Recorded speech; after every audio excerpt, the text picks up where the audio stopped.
Lorsque Dieu m'a ordonné de prendre le rouleau, un sentiment de gravité s'est emparé de moi. Je savais qu'il contenait des paroles puissantes, des paroles de jugement et de dévastation pour le peuple d'Israël.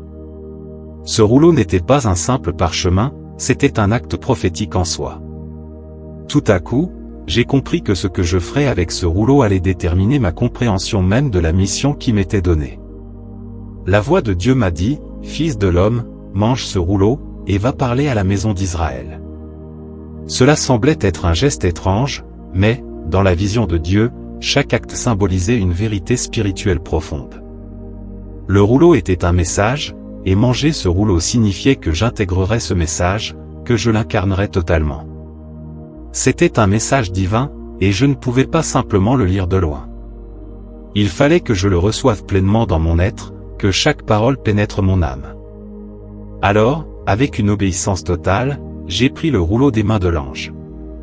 Il était doux comme le miel, une douceur étonnante. Comment cela pouvait-il être? Un message de lamentation, de deuil et de malheur était censé être amer, et pourtant, quand je l'ai mangé, il n'était que doux. Cette douceur n'était pas la douceur du confort ou de l'évasion, mais celle d'une vérité qui, bien qu'amère, est nécessaire pour la guérison. Cela m'a frappé, c'était un message de justice. Dieu devait juger Israël pour ses péchés, pour son idolâtrie, pour son infidélité. Mais, dans cette justice, il y avait aussi une part d'espoir, une promesse de restauration.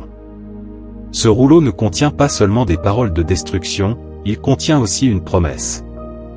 Oui, Dieu allait juger sévèrement Israël, mais son cœur était toujours tourné vers la restauration.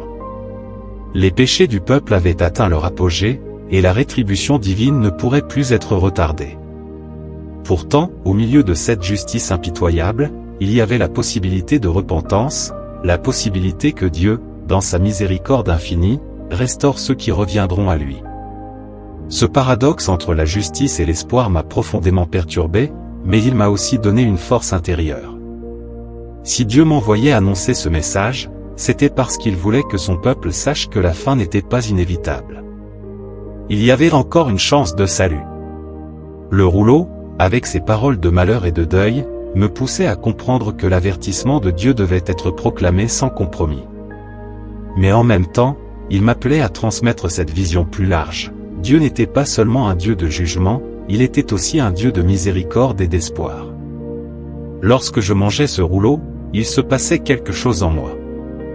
Je n'étais plus simplement un message extérieur, je devenais une partie de ce message. Chaque parole qui m'avait été donnée devenait une partie de mon propre être.